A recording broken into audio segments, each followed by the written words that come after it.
Hey friends, welcome back to my channel. If you're new here, I am Katrina, aka the T-shirt Mama. I am starting a new little series for you guys.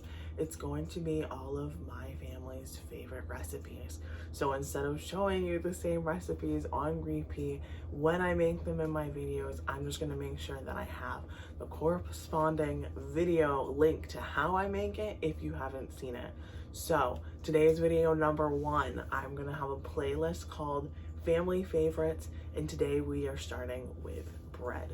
I have a bread machine because I think it makes it a lot simpler, but you do not need a bread machine to do this. You just need to keep an eye on it and knead it accordingly.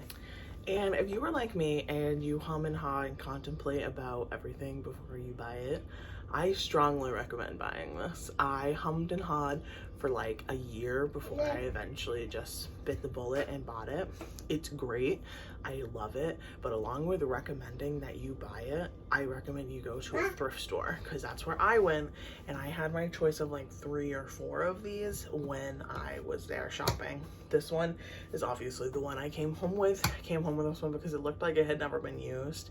It had all of the parts. It even had the little booklet in here that comes with it. So I highly recommend scoping out your thrift stores. And even if it doesn't have the book, pretty much all manufacturers now have the booklet online, so you can just look up your specific model and whoever makes it, you should be able to find it. So now that I'm done yapping about my lovely bread machine, let's fill her up and get some bread going. And for the bread that we like, it starts with a cup of really warm water. Then we're gonna do 2 tablespoons of olive oil. You could probably use vegetable oil if that's what you had, but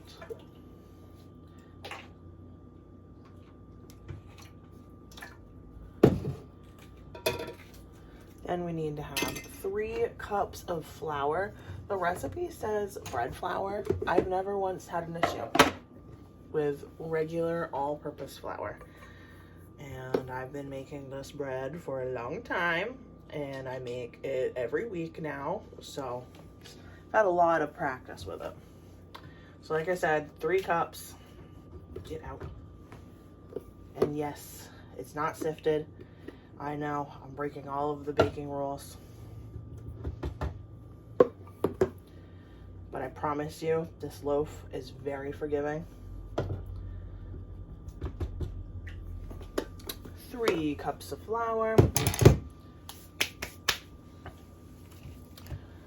the sugar for the yeast to eat. We need 2 teaspoons.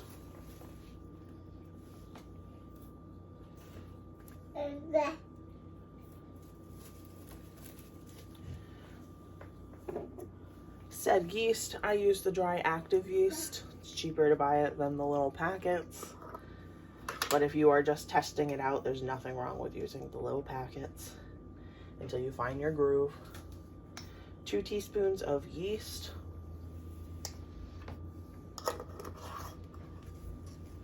And then 2 teaspoons of salt.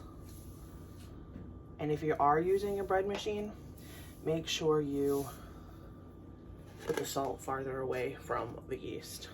And I know I said 2 teaspoons, it's more like 1.5 teaspoons of salt, but I digress. This is everything that it needs. So I'm going to shut this and move it to the dough because I like to bake mine in the oven. So I'm gonna put it on dough setting, let it do its thing for like 1.5 hours, and then I will touch base with you when we are at step 2.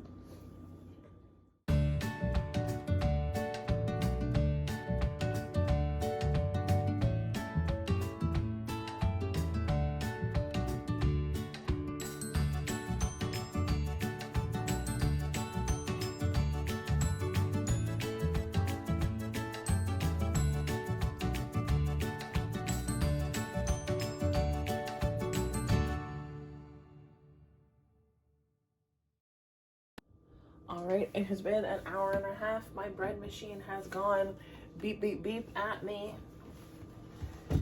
I am just going to take this big ol' wad of dough, make sure that the dough hook is still in the bread machine, and we're just gonna kind of make it look like a pretty loaf of bread. We're just twisting and pulling it a little bit so that it can become a pretty loaf. This one's not gonna be a pretty loaf, it's a little dry. I was playing at the zoo earlier. Kind of pinch the bottom. No, at the zoo earlier. And I'm going to throw it in a greased bread pan because this is for sandwiches. Place a tea towel over it, and it's going to hang out right next to my crock pot so it stays nice and warm. And it's going to need to rise for about 40-45 minutes. We're looking for it to like almost, I don't want to say double in size, but like get at least 1.5 times as big.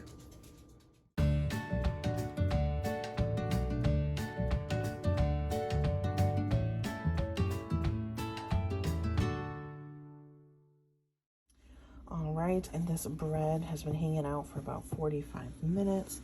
She's nice and poofy. She's filling up the whole bread loaf. And I know I had said near my crock pot. I only said that because it needs to be in a nice warm spot. So your oven light on and you pop that in there, or on your oven if it's on, just a nice warm spot. But she is now ready for my oven to cook her up. We have it set to 400 and she's going to be in there for 20 minutes. She's all done.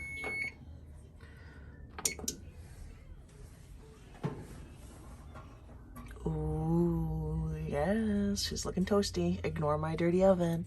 And once I get her out of the oven, I always take it immediately out of the glass pan so that the steam doesn't make the sides soft. I have it on a cooling rack so it can get to room temperature so I can package it. But now that the sandwich bread is done, let's move on to a fancier bread to go with like dinner time. I have a nice soup to go with the fancy loaf today. So to make our fancier loaf, we do the exact same thing that we did with our sandwich. So we have all the same ingredients, all the same measurements in here, except I did make the salt a full 2 teaspoons for this. So it's a little bit of a saltier loaf.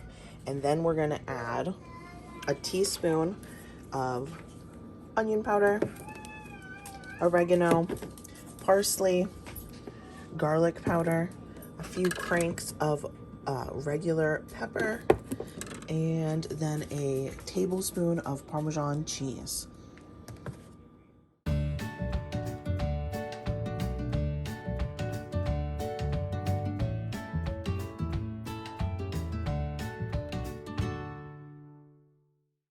All right, the bread machine went buzz, buzz, buzz. I ripped the dough in half.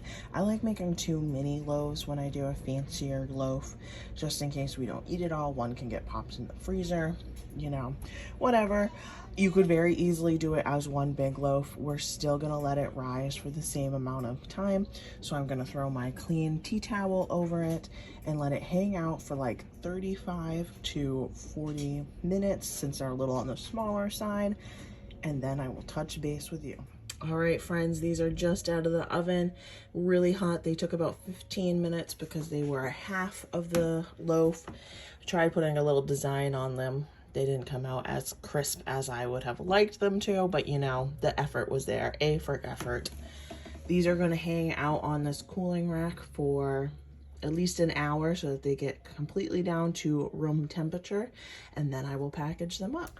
All right, friends, that is a wrap on today's video. Thank you so much for hanging out with me. I got lots of bread made for the freezer so that I won't have to make any for a while, which is always exciting. If you enjoyed this how-to, there's going to be a lot more. All of our family favorites are going to be in a playlist like I had mentioned.